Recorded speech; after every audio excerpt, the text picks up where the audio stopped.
La nation rend hommage à Gérard Kango Ouédraogo qui sera inhumé demain dans son village natal de Soubo. Dans ce journal, les réactions de politiques, notamment du chef de l'État qui salue l'engagement de l'homme qui fut un acteur de l'indépendance. Et puis, la libre circulation des personnes et des biens au sein de la CEDEAO. Il y a urgence à agir pour rendre effectif ce chantier de l'intégration. 77% des personnes qui franchissent la frontière payent des pots de vin à Ouagadougou. Des solutions sont proposées.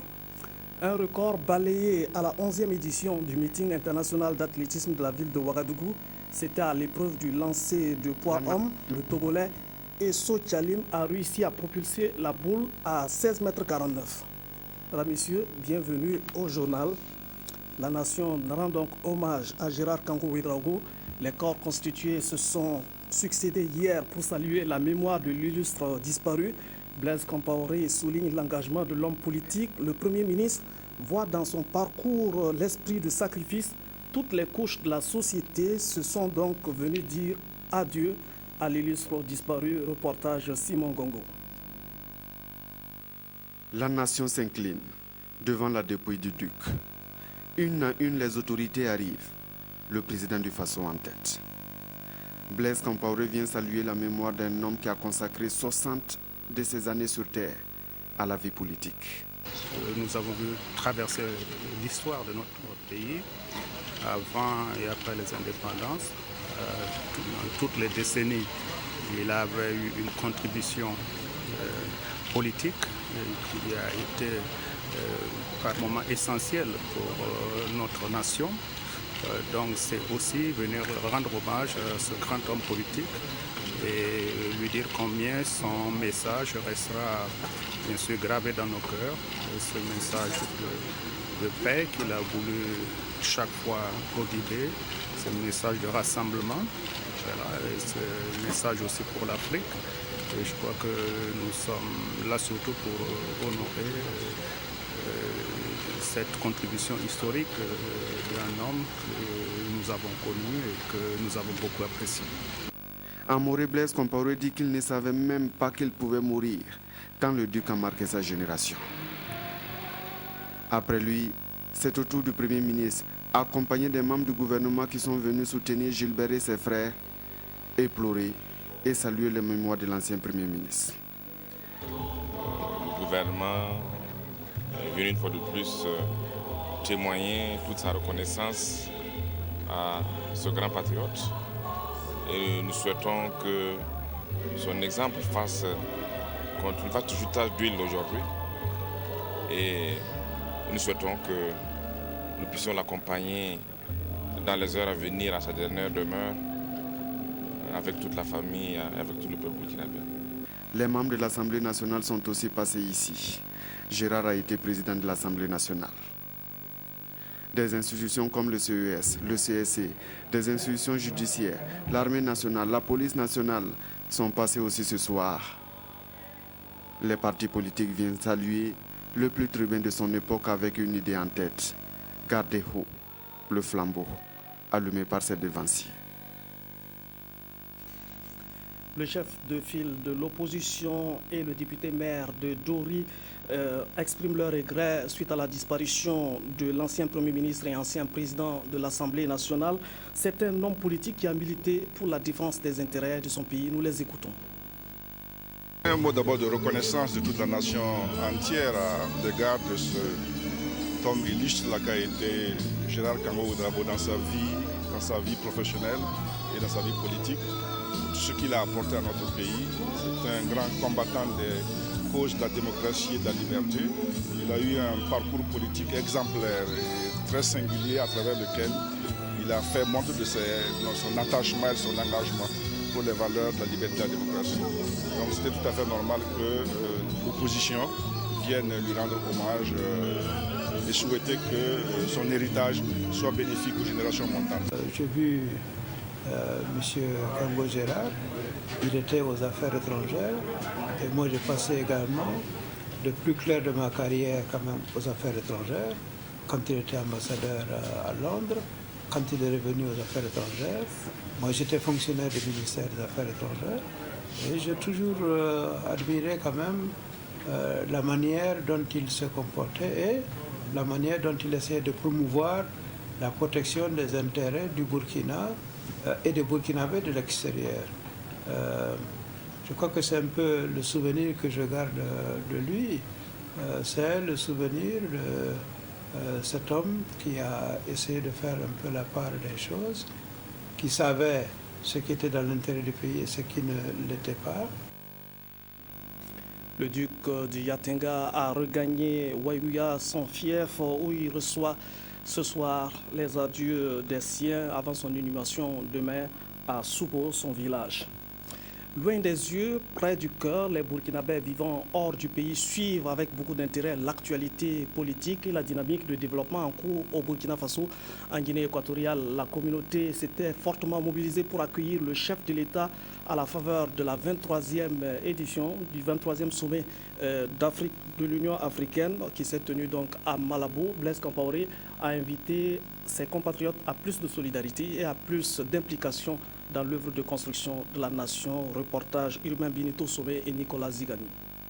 Le nombre de Burkinabés résidant en Guinée équatoriale oscille entre 6 000 et 7 000. Parmi eux, nombreux sont les ouvriers qui travaillent dans le secteur de la construction. Les Burkinabés de Guinée équatoriale n'ont pas oublié le dernier passage du président du Faso à Malabo en 2011. Un passage qui a permis à certains parmi eux d'obtenir des facilités et d'être à jour vis-à-vis des documents administratifs équato-guinéens. Les échanges avec le président du Faso lui ont permis d'avoir une idée sur leurs conditions de vie et de travail. Actuellement, il n'y a pas de problème majeur. Avant, on avait des difficultés, même maintenant, je crois qu'avec l'effort du président, je crois que tout ça va. Actuellement, bon, il y a un problème de carte de séjour, mais ce n'est pas pour le Burkina. C'est le monde entier, tout étranger qui est dans ce pays. On les comprend. Souvent, si on a des problèmes, on essaye de parler avec les autorités d'ici. On les comprend. Et puis, comme surtout, ils pensent surtout à l'intégration africaine. Le souhait de ces Burkinabés vivant loin de la mère patrie est de voir se consolider davantage les relations de coopération entre le Burkina Faso et la Guinée équatoriale. Et le président du Faso a pris bonne note de leur requête. Nous avons reçu de bonnes impressions de la part des Guinéennes, des Guinéens, ce qui montre que votre cohabitation avec ces populations, c'est une bonne cohabitation.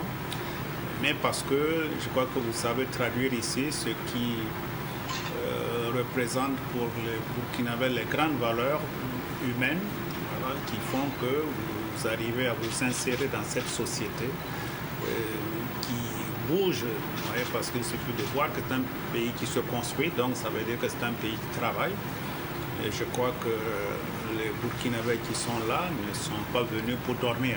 Le président Compaoré a encouragé ces derniers à toujours persévérer dans leur secteur d'activité et à respecter la législation du pays d'accueil, et surtout d'être animés d'un esprit de solidarité. À partir d'ici, vous avez toujours une vue sur le pays, vous avez toujours de l'ambition avec nous pour bâtir le Burkina Faso que nous voulons. Je pense que vous le voulez aussi, un pays de paix, un pays de stabilité, mais un pays qui d'année en année progresse.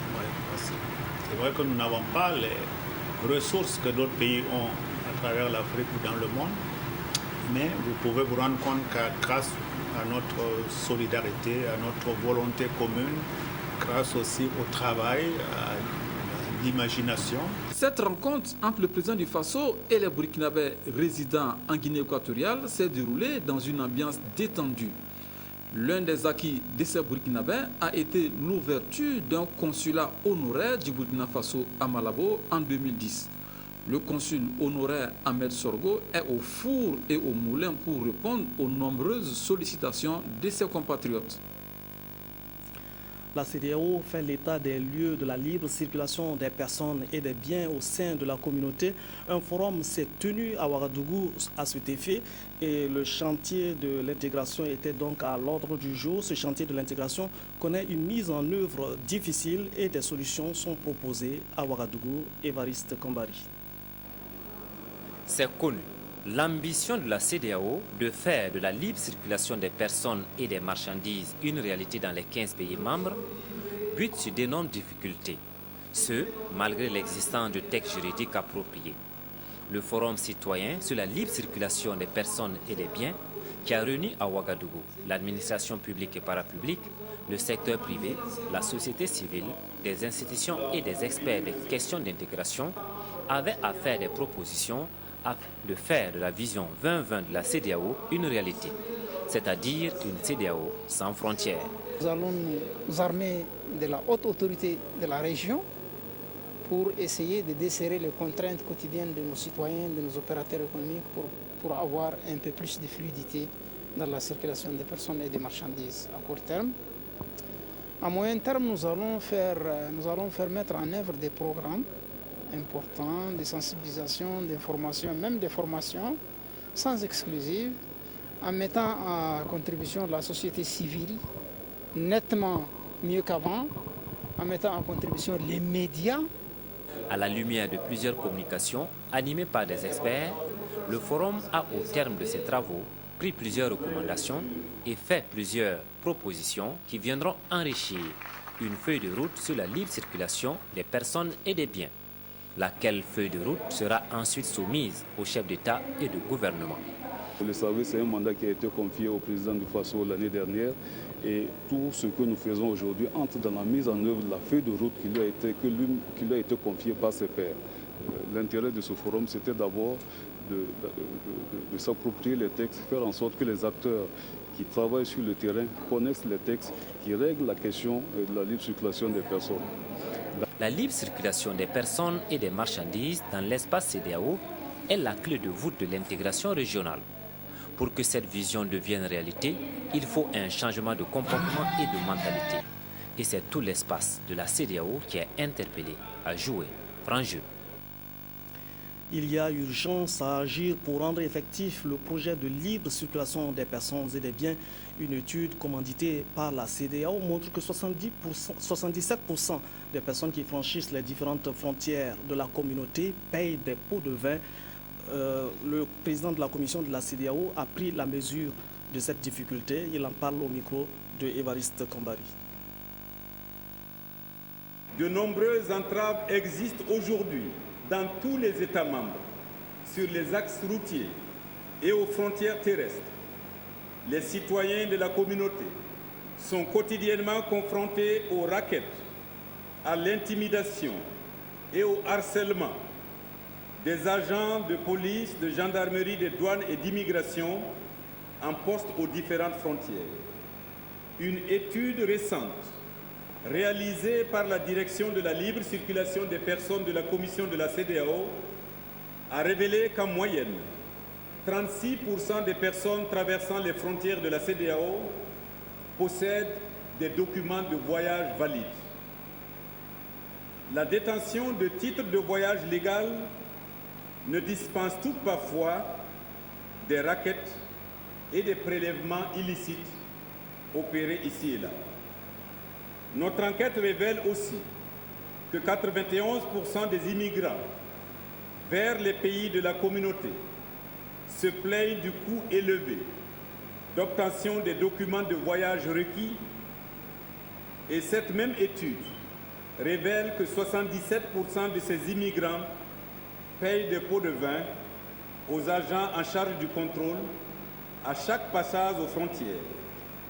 Il en est de même des chauffeurs de véhicules de transport, de personnes obligées de verser des sommes indues aux agents de sécurité pour accélérer les formalités requises aux frontières et sur les corridors. Les problèmes sont multiples et complexes, et depuis de nombreuses années, la CEDEAO s'évertue à les traiter. Et comme vous pouvez le constater, les défis restent importants pour la consolidation de notre processus d'intégration régionale. Côté champs et culture, les choses se passent plutôt bien jusque-là dans les cascades. La pluviométrie est jugée satisfaisante et les producteurs s'activent dans les champs et les bas-fonds avec l'espoir que les faveurs du ciel se maintiennent jusqu'à terme. Le constat de Simplice Barreau. Bantou est un paysan du village de Tingrela dans les Cascades en ce début de la saison de l'hivernage. À l'aide de ses bœufs, il laboure son champ de 4 hectares où il compte semer du maïs. La saison s'annonce bonne si toutefois la fréquence des pluies continue, espère-t-il. Nous sommes en train de cultiver du maïs. Actuellement, nous pouvons remercier Dieu parce qu'il pleut. Nous cultivons d'abord 1 hectare de maïs. Nous allons aussi cultiver 3 hectares d'arachide, du sésame, du pois de terre, du haricot et du riz. Pour ce qui est de l'engrais, nous l'achetons à hauteur de 19 000 francs au sac. À quelques kilomètres de là, plus précisément à Bounouna, Aruna Tao profite des premières pluies du mois de juin pour semer du haricot, du sésame et du maïs. La montée des plants le rassure humain, il implore le ciel pour qu'il continue d'ouvrir ses vannes. Actuellement, en tout cas, il pleut. Les semences, en tout cas, ça a commencé à bien pousser aussi. Pour le moment, je n'ai pas mis de l'engrais, mais dans peu de temps, je vais essayer de mettre de l'engrais. Dans l'ensemble, la région des Cascades enregistre pour le moment une répartition des pluies dans le temps et dans l'espace, ce qui augure, selon le directeur régional de l'agriculture et de la sécurité alimentaire, une bonne campagne agricole. Cette campagne, cette année, si on compare avec l'année écoulée, à certains endroits, je pense que nous sommes toujours sur la bonne ligne. On n'est pas en retard par rapport à certaines campagnes qui s'étaient écoulées. Et bon, les gens sont déjà dans les champs, beaucoup de champs ont pu déjà être semés, ça pousse l'arachide pour certains c'est déjà bien levé, les gens sont en train de semer le maïs qui lève aussi comme le sorgho et les gens sont dans les préparatifs pour les bas-fonds afin de ressemer, ou du moins de repiquer le riz qu'ils ont mis en place. Les services de l'agriculture sont mobilisés pour accompagner les producteurs. Les semences et les engrais sont même disponibles. Nous sommes déjà déployés avec le prestataire Agrodia sur le terrain en train de distribuer les semences améliorées. On a pratiquement bientôt fini avec cette distribution. L'engrais aussi se trouve déjà dans les magasins, c'est déjà pré-positionné et il ne reste plus que l'accord pour que le travail de distribution continue. La région des Cascades est une zone à forte production céréalière, avec notamment la culture du maïs, du mil, du fonio et du sorgho. À cela, il faut ajouter l'expansion des cultures de rente, comme le coton, le sésame, l'arachide et le soja. Les populations de Séguénéga placent beaucoup d'espoir dans le barrage de Kiti en construction. Ce stock d'eau devra soulager les producteurs qui en avaient besoin pour abreuver les animaux et pour soutenir les productions végétales. Un autre projet important qui devrait transformer la vie des populations dans cette partie du Yatenga, c'est le bitumage de la route Waiguya-Séguénéga. Les députés se sont intéressés à ces projets majeurs qui s'exécutent. Le compte rendu de Kwame Bama et de Sylvain Vebamba.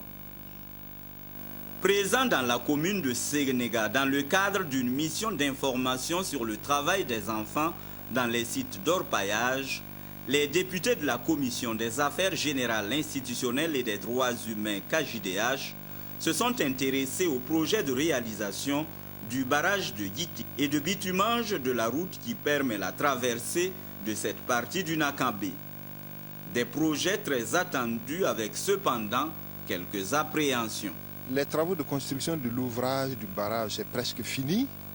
On n'a pas encore procédé à la mise en eau du barrage parce que c'est le volet social, c'est-à-dire le déménagement et la relocalisation des populations riveraines du barrage, rien n'a encore été fait. Et il y a 17 villages qui sont concernés. Alors, vous comprenez, depuis 2009-2010, les gens ont commencé à partir par leurs propres moyens. Mais la plupart des gens qui doivent partir sont essoufflés. Des préoccupations des populations concernées par les projets est portée en plaidoyer par le maire de la commune de Séguénéga. Si la route là doit passer par la droite, ça veut dire que ces 7 villages sont isolés, sont économiquement morts. Il n'y a plus de lien. Toute la partie ouest de la ville de Séguénéga d'ailleurs sera morte à mon avis. C'est pourquoi nous avons toujours demandé à ce que la voie passe par la gauche quand on va dans le sens Waiguya-Séguénéga, par la gauche. Les attentes autour de ce barrage sont d'autant plus grandes qu'il devrait servir à alimenter la ville de Waiguya en eau potable. Les élus de la nation se sont intéressés également aux retenues d'eau du Sahel. Ils ont visité les mares et lacs dans le Soum, l'Odalan, le Séno et le Yaga. Au terme de cette mission d'information de la Commission du développement et de l'environnement de l'Assemblée nationale, il confirme effectivement que le Sahel regorge de potentialités hydriques énormes. Il faut tout simplement maîtriser l'eau et la mobiliser pour l'agriculture. Reportage de Nakourma et Viviane Tiendrebego. Le programme de cette mission d'information sur les zones humides prévoyait une visite sur les mares de Nassumbu, de Selba et de Boumboum dans la province du Soum. Mais avec le début de la saison des pluies, les autorités régionales ont fortement déconseillé aux députés d'entreprendre un tel voyage. Ils ont donc commencé leur périple par la mare de Djibo, une mare dont profitent les populations pour l'élevage, l'agriculture et la pêche. Cette pression accélère l'ensablement de la mare qui connaît un assèchement précoce. Après Djibo, les membres de la commission ont mis le cap sur Dori dans le Sénou. Ils ont visité les installations de l'ONEA sur le barrage de Yakuta. C'est d'encourager en tout cas les techniciens à bien entretenir ces barrages pour vraiment qu'on puisse utiliser en tout cas d'autres fonds au lieu de venir réhabiliter toujours les barrages. Les 3e et 4e jours de la mission d'information ont été consacrés à 2 visites, celle de la mare d'Oursi et du lac Iga, tous deux classés site Ramsar. Au niveau des oiseaux migrateurs, là, c'est ça qui a permis donc de classer ce site-là comme site Ramsar, c'est de faire en sorte que les populations ne braconnent pas donc ces oiseaux migrateurs qui donc viennent au niveau de la mare. Donc à travers des sensibilisations, des séances de formation. Formation non seulement à reconnaître donc ces oiseaux et aussi à les protéger. Pour protéger la mare, c'est-à-dire on fait une pépinière et on produit des plants que nous regardons au bord de la mare. Et après ça, nous faisons des inventaires mensuels des oiseaux d'eau et des oiseaux savanicoles. Pour 2014, disons, pour ce qui concerne le bagage, nous avons pu capturer ou toucher au moins 2073 individus. C'est un total de 81 espèces et dont 30 espèces migratrices. Au passage des députés, la mare d'Oursi était pratiquement à sec. Mais du côté du lac Iga, les nouvelles étaient plus rassurantes. Pour moi qui suis un élu d'une région qui est un peu plus arrosée, je suis de Haut-Bassin, je n'avais pas idée qu'au Sahel, il y avait des potentialités au niveau hydrique, c'est-à-dire de l'eau. Donc je pense que le problème du Sahel, c'est beaucoup plus une question de maîtrise de l'eau. Si on maîtrise l'eau au Sahel, plus de l'élevage, on peut développer l'agriculture. Même si l'on en parle peu au plan national, le lac Iga est connu au Sahel. La pression humaine et animale qu'il subit ont entraîné un déboisement des berges et de nos jours, c'est la pollution qui menace le lac Iga avec l'orpaillage pratiqué dans la zone. On était pratiquement sur les berges du lac et on a vu des champs. Il semblerait que de l'autre côté là-bas, il y a pratiquement des champs qui sont pratiquement au ras du fleuve. Donc il va de soi que l'action de l'homme joue beaucoup sur l'ensablement de ce lac-là. Il y a lieu d'éduquer la population. La sensibilisation n'a pas commencé, mais je crois que ça ne saurait tarder. À coup sûr, cette mission restera gravée dans la mémoire des membres de la délégation, tant le car à bord duquel ils ont embarqué a fait des siennes. Le calvaire a commencé sur l'axe Kongoussi-Djibo. Il s'est poursuivi entre Djibo et Arbinda, où la mission a effectué une halte pour une réparation d'urgence. Le scénario s'est répété entre Gorom-Gorom et Dori. Avec le changement de car à Dori, tous espéraient voir le bout du tunnel, mais c'était sans compter avec les risques d'ensablement. Pour les éviter, les députés et toute la délégation ont parcouru la dizaine de kilomètres qui les séparaient des berges du lac Iga à moto. Mais l'épisode le plus épique de ce voyage a été l'ensablement tant redouté du car. Les députés et tous ceux qui étaient du voyage ont tout fait pour sortir de ce mauvais plan. Ne découragez pas les gars, on va s'en sortir. Il y avait un tracteur, il n'y a pas de tracteur. Contrairement à ce qu'ils espéraient, les membres de la commission ont dû trouver d'autres moyens pour rallier Dori. Ils sont ensuite rentrés à Ouaga, laissant le quart à Tankou Gnadji. Les députés sur le terrain donc pour vivre les réalités du terrain. Un nouveau secrétaire permanent prend en main le programme de gestion intégrée des ressources en eau. Ce vaste programme reçoit également des moyens logistiques pour permettre une exécution efficace de ce programme. 11 véhicules sont mis à disposition. Reportage Bachirou Yumandia et Karim Patrick Namono. Ces 11 véhicules sont mis à la disposition des institutions et agences de l'eau du Burkina Faso pour faciliter la collecte de données sur l'ensemble du territoire burkinabé. L'initiative est du ministère de l'eau, des aménagements hydrauliques et de l'assainissement à travers le secrétariat permanent du plan d'action de la gestion intégrée des ressources en eau. Ces véhicules sont répartis entre les agences de l'eau, les 5 agences de l'eau que compte le Burkina, la direction générale des ressources en eau, la direction générale de la météorologie nationale, la police de l'eau et aussi au secrétariat permanent pour la gestion intégrée des ressources en eau. Tout cela, c'est pour vraiment mettre en œuvre la gestion intégrée des ressources en eau. En prélude à cette cérémonie, le ministre en charge de l'eau a procédé à l'installation du tout nouveau secrétaire permanent du plan d'action de la gestion intégrée des ressources en eau. Moustapha Congo remplace Seydou Sana, appelé à la direction générale des ressources en eau. Il s'agit d'engager une concertation, que ce soit au niveau des structures, au niveau des différents ministères, au niveau des acteurs, de manière à ce qu'on puisse porter la juge, à ce que les gens puissent comprendre qu'on n'a pas vraiment d'alternative si ce n'est pas vraiment une concertation, une bonne gestion des ressources en eau, non seulement pour nous et pour les générations futures. Comme vous le savez, et sur le territoire national, un des enjeux actuellement, c'est par exemple le problème de la pollution et qui va compromettre dangereusement donc les ressources en eau dans l'ensemble du pays. Ancien directeur de l'agence de l'eau du Mouhoun, le secrétaire permanent entrant dit s'appuyer sur ses expériences et sur le soutien de ses collaborateurs pour engranger de nouveaux acquis. La saison pluvieuse est un moment critique qui rime avec les conflits entre agriculteurs et éleveurs et qui accroît les risques d'altercation intercommunautaire. Sur instruction du ministre de la Sécurité, les administrations régionales mènent des actions de prévention. Le gouverneur Charles Woba était ainsi à Dano, Diebougou, Batié et Gawa. Reportage Draman Dadian. Une vingtaine de conflits liés au foncier ont été enregistrés l'année dernière au sud-ouest. Et pour cette saison des pluies qui s'installe, il faudrait vite barrer la route à ce phénomène devenu récurrent entre agriculteurs et éleveurs. Nous sommes très touchés parce que ça a existé peut-être au temps de nos parents, de nos grands-parents, mais ce n'était pas aussi crucial. Les sols ils sont déjà finis. Pour avoir que les pâturages, les points de l'eau, tout est fermé. Ça ferme aussi par des sangs d'agriculteurs.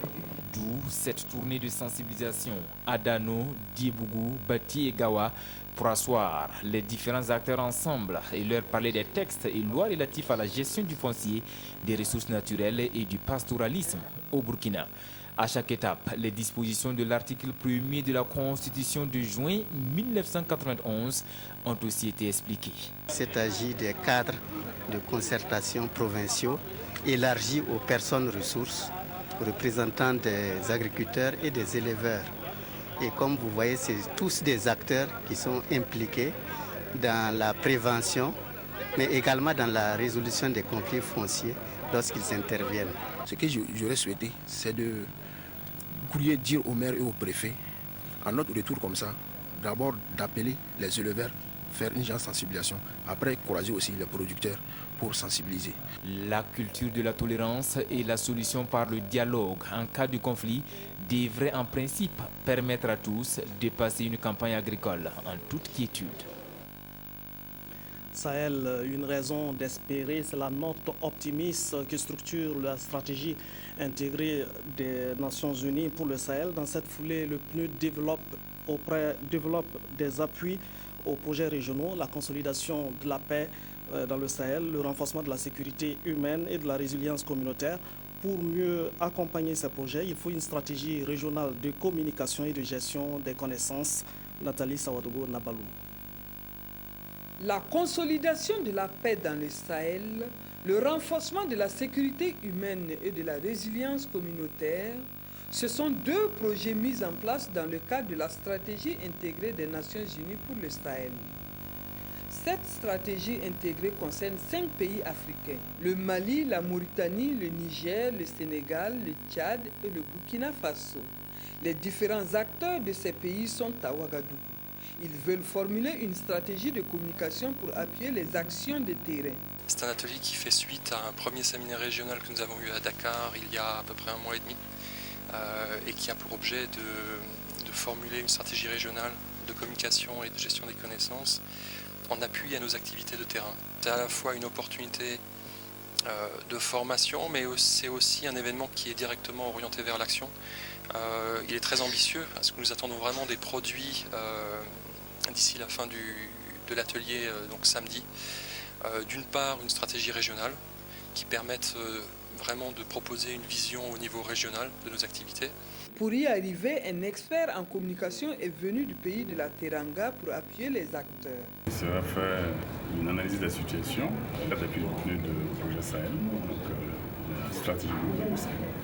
Il sera fait également une analyse de la situation du projet TICAD Sahel. Sur la base de cette analyse, on verra quelles sont les points de communication qu'il faudrait régler pour que ce projet-là et toutes les questions liées donc aux thèmes majeurs ou centraux comme la sécurité humanitaire, la gouvernance, la résilience et la sécurité alimentaire. Comment faire donc que ces thèmes-là puissent bénéficier d'un accompagnement de la communication? La réalisation de ces 2 projets vont coûter plus de 20 millions de dollars US. Et pour réussir la mise en œuvre de ce projet TICAD, le PNUD, qui en est la cheville ouvrière, envisage de former les acteurs des 5 pays. En juin 2015, la télévision analogique va faire place à la télévision numérique de terre. Cet événement augure de profonds bouleversements de l'espace audiovisuel qui vont toucher à la fois les producteurs d'informations et de programmes, mais aussi les publics. Le Conseil supérieur de la communication n'est pas en reste. En attendant, l'institution de régulation a reçu mission d'informer le public, de le sensibiliser, de le préparer à la réception de la télévision numérique de terre. Karim Patrick Namono. Le Conseil supérieur de la communication, on le connaît pour son rôle majeur dans la régulation du contenu des programmes diffusés par les médias burkinabés. Mais avec l'avènement de la télévision numérique de terre TNT, il est chargé de sensibiliser les populations et d'informer les promoteurs audiovisuels sur les tenants et les aboutissants de la TNT. L'une des missions qui lui était dévolue, à savoir l'attribution des fréquences, ne l'incombe plus. Désormais, nous n'attribuons plus de fréquences individuelles aux télévisions privées ou même publiques, dans l'attente que le seul et unique émetteur sera celui de la société burkinabé de télédiffusion, qui sera donc chargé de récupérer les programmes produits par les télés privées et publiques et de les diffuser. Donc nous avons prié tous les promoteurs de télévision privée d'être patients, d'attendre, et en même temps on leur évite en fait des investissements qui seront très vite perdus, d'attendre une bonne fois pour être pris en compte dans le premier multiplex qui prendra 15 à 20 chaînes de télévision en même temps et dont les programmes seront donc diffusés par la seule société qui a été créée. Certes, le Conseil supérieur de la communication n'attribuera plus les fréquences, mais il conserve son droit de regard sur les programmes conformément au contenu des textes. Nous allons continuer de surveiller leur contenu au niveau de la diffusion, puisque nous faisons le contrôle a posteriori. Donc nous continuerons de surveiller le contenu de ces programmes de télé-là. Et si les textes venaient à ne pas être respectés, nous aurons toujours la compétence d'intervenir, de prendre éventuellement des sanctions, mais à travers, sur la base des contrats que ces télévisions-là auront signés avec la SBT pour la diffusion de leurs programmes. Si sanctions il y a, détrompez-vous, la société burkinabé de télédiffusion n'y sera pour rien. La société burkinabé de télédiffusion ne se contentera que de recevoir des programmes, le signal et puis rediffuser. Donc elle n'a rien à voir puisqu'elle n'aura pas le droit de toucher au contenu des programmes. Elle devra se contenter de les prendre telles quelles et de les diffuser telles quelles. Donc la responsabilité du contenu de ces programmes-là restera toujours celle des promoteurs ou des directeurs de ces télé, des éditeurs de services comme on les appelle. Des équipes du Conseil supérieur de la communication ont déjà mené des sorties d'information et de sensibilisation dans les régions du Burkina Faso. Juin 2015, c'est pour bientôt. Pour le Conseil supérieur de la communication, l'heure est à l'implication diligente de tous pour tenir les délais. Nous travaillons vraiment tous ensemble avec tous les acteurs, les partenaires membres du comité de pilotage pour être au rendez-vous du 17 juin 2015. Ce n'est pas évident, mais au Burkina, j'essaie toujours de compter sur le sens élevé de la responsabilité politique des autorités pour qu'on soit à ce rendez-vous-là. Parce que, évidemment, il y a quand même un peu de retard, il y a quelques difficultés liées notamment au problème de financement, mais je pense que le gouvernement est là-dessus pour qu'on puisse très rapidement résoudre ce problème et pouvoir mener à bien cette transition numérique-là. Le tandem Conseil supérieur de la communication et Société burkinabé de télédiffusion est déjà à pied d'œuvre. Avant et après juin 2015, ils continueront à jouer leur partition chacun dans son rôle, mais en étroite collaboration pour la réussite de la TNT. Kolompaoré Wepia Abiatar Daniel Ebenezer a 15 ans et vient de décrocher son baccalauréat série D à l'entame du baccalauréat. Nous vous avions parlé de ce plus jeune candidat au baccalauréat. Nous l'avons retrouvé avec la joie de bachelier. Reportage Evelyne Dabiré. Bon, je lui souhaite en tout cas bonne chance pour qu'il rate son bac. Ces souhaits sont pour le plus jeune candidat au baccalauréat, Wepia Abiatar Daniel Ebenezer Kolompaoré, et c'était la veille de l'examen. Et le premier jour de composition, après la première épreuve, nous avons rencontré ce candidat de 15 ans, né le 29 mars 1999. Et point de stress pour lui, il était confiant quant aux résultats à venir. Et ces résultats sont tombés le 28 juin dernier, admis. C'est au jury 68, jury de composition de ce candidat, que nous avons eu connaissance de ce résultat.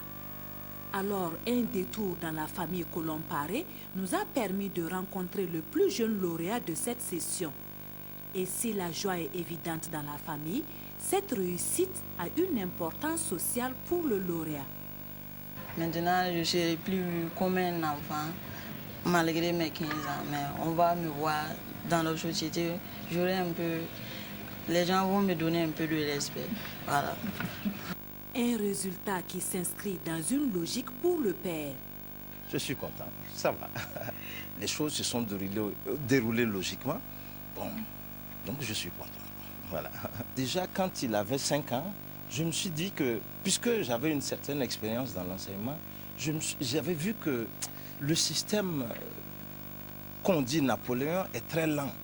Il faut 6 ans au primaire, 7 ans au secondaire. C'est très lent pour faire le bac. Alors, je me suis dit qu'il pouvait sauter des classes et réussir et arriver en terminale très tôt. Donc, je l'ai inscrit à l'école primaire à 5 ans et nous avons sauté le CP2 et nous sommes allés au C1 et ensuite nous avons sauté le CE1 et nous avons fait le CM2. Il avait 8 ans, il a eu son CEP à 8 ans. Bon, puis vous considérez que la chose s'est déroulée normalement jusqu'en terminale.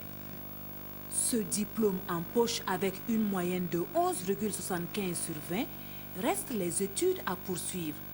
Et Wepia Kolompaoré penche pour la pharmacie, des études qu'il poursuivra à l'université de Ouagadougou à moins d'une bourse extérieure. Si la jeunesse de ce lauréat peut être sujet à débat, ce choix familial est assumé.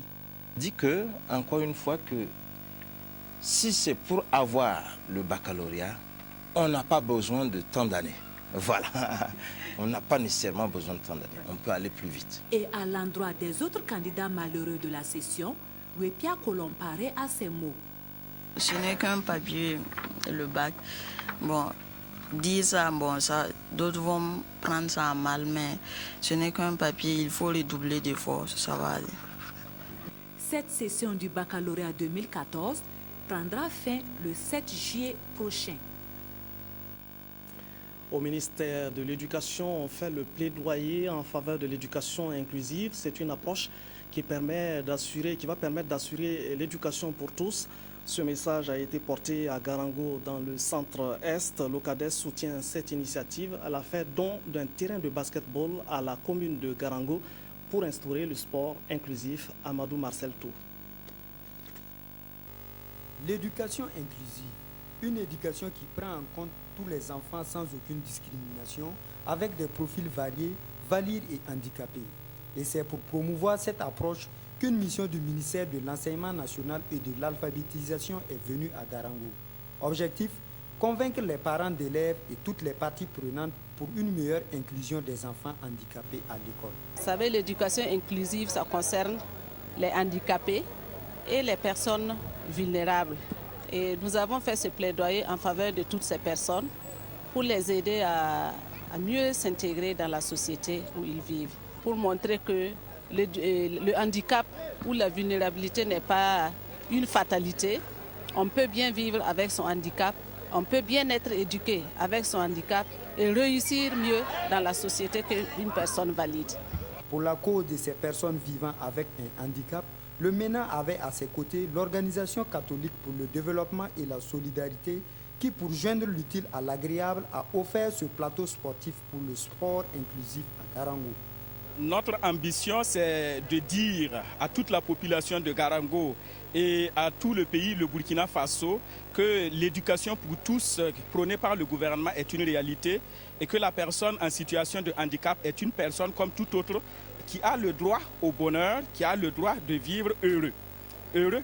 Et cette joie peut passer par la pratique du sport. Et c'est dans ce cadre qu'avec les partenaires à qui je réitère mon merci, nous avons obtenu le financement de ce terrain omnisport. Et cette partie de basketball à fauteuil roulant traduit bien la réalité que le sport a toujours été et reste un facteur d'inclusion et de mobilisation sociale pour toutes les personnes handicapées et non handicapées. Des malades de la cataracte soignés après une intervention à la cité Antoine de Ouagadougou. C'est une opération initiée par la Fédération des associations islamistes du Burkina. 243 personnes sont sorties des ténèbres causées par l'opacification du cristallin. Le projet financé par le Saoudien Youssef Akishi vise un objectif de 500 personnes. Bachirou Youmanga Doussa et Bouma Ernest Nebié. Durant plusieurs années, ce monsieur a la cataracte, cette maladie des yeux qui se caractérise par l'opacification du cristallin.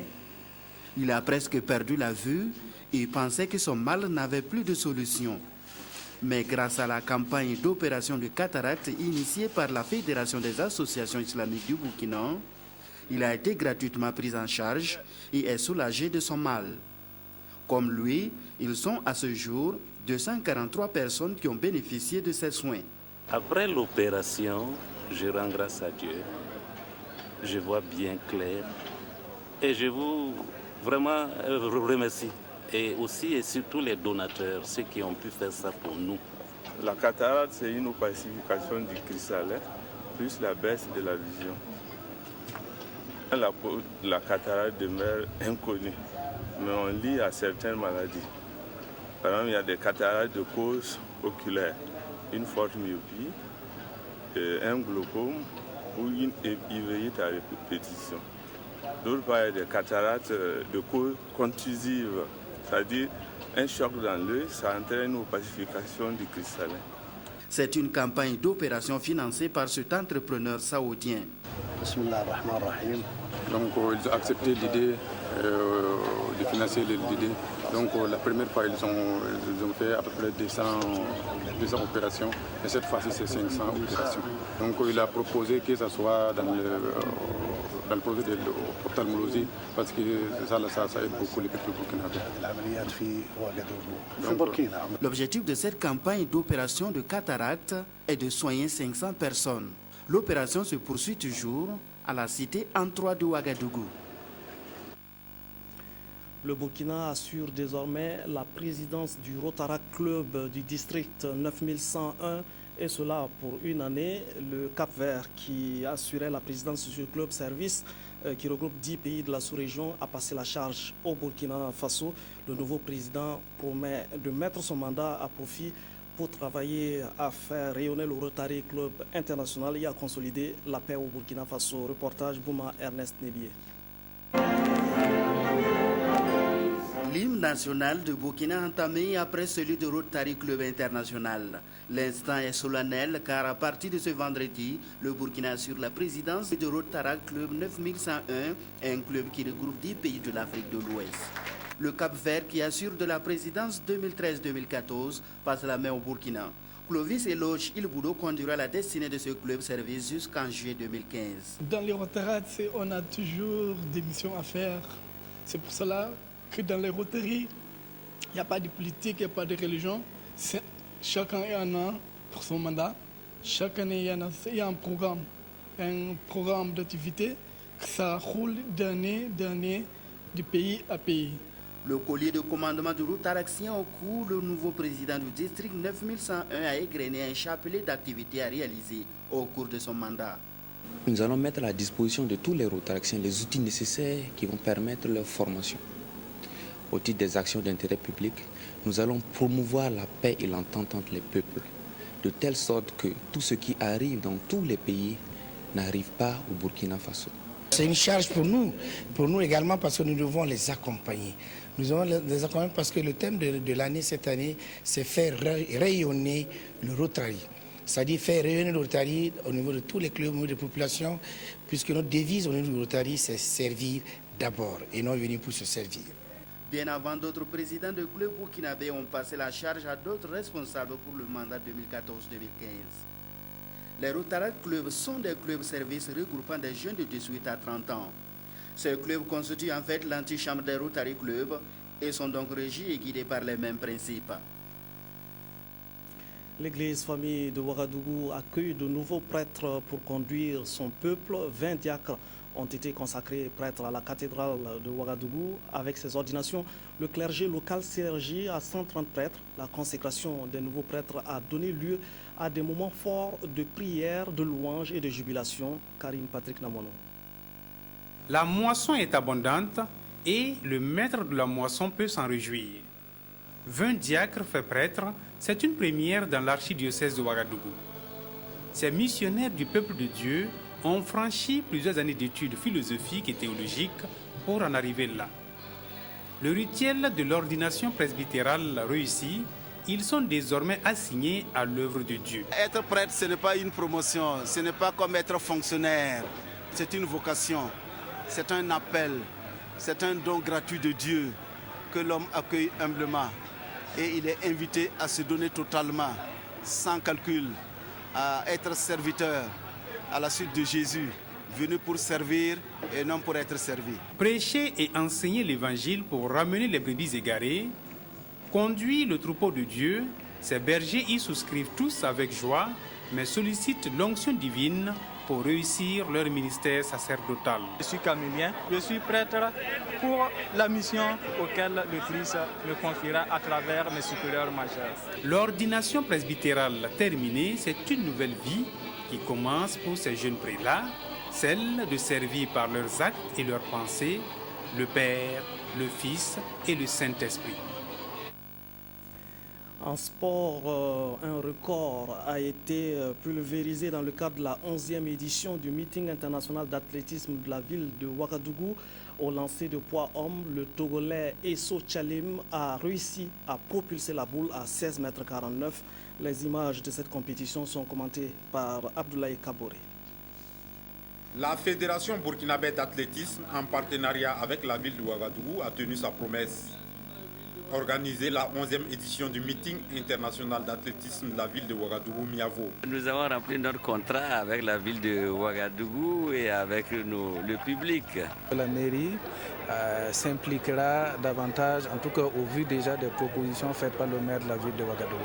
103 athlètes, dont 44 dames venues de 9 pays de la sous-région, se mesurent dans 9 épreuves. Dans l'épreuve des 100 mètres hommes, 8 concurrents sont au départ de la course. Et c'est finalement Moulay Sonko du Sénégal qui est le plus rapide.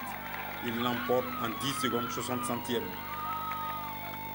Moulay Sonko récidive dans l'épreuve des 200 mètres en 21 secondes 24 centièmes. Comme nous sommes en mois de carême, bon, on a un peu perdu nos forces, mais ça va, alhamdoulilah, on a bien bossé et ça paie. Chez les dames aux 100 mètres, c'est Adjoua Trifen Kwame de Côte d'Ivoire qui se révèle la plus aguerrie.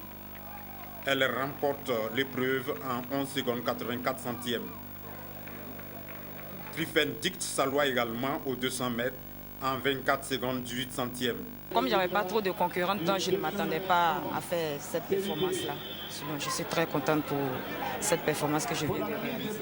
Dans l'épreuve des 100 mètres haies dames, Woroki Assanou du Burkina est intouchable. Elle réalise une performance de 14 secondes 94 centièmes. Aux 400 mètres haies hommes, Bienvenu Sawadogo montre tout son savoir-faire en remportant l'épreuve en 53 secondes 39 centièmes. Dans l'épreuve des 400 mètres haies dames, Guénékou Jean du Burkina est la meilleure. Elle réalise une performance de 1 minute 3 secondes 82 centièmes. Je me suis battue pour allonger les foulées, balancer les bras pour être première. L'épreuve du triple saut dame a désigné sa vainqueur. Ya Koïta du Mali, 12 mètres 82, devant Sokna Safiatou Kanté du Sénégal. Je suis très contente parce que ça fait beaucoup d'années que je ne fais pas les triple sauts. Ma spécialité, c'est saut en longueur. Donc aujourd'hui, je viens de gagner les triple sauts. Je fais le minimum des championnats d'Afrique. Donc c'est un grand plaisir pour moi. Au lancer de poids homme, Esso Tchalim du Togo réalise un jet de 16 mètres 49, battant son propre record de l'an dernier, qui était de 15 mètres 90. Monsieur Jean-Paul Saoudougou, donc c'est lui qui m'a apporté des techniques nécessaires pour pouvoir atteindre à ce niveau. D'autres épreuves non moins importantes ont permis à des athlètes de montrer de très bonnes dispositions, notamment Pascaline Boro du Burkina, une athlète d'avenir. Voilà, c'est sportivement que s'achève cette édition. Merci de nous avoir suivis et bonne reprise de travail demain.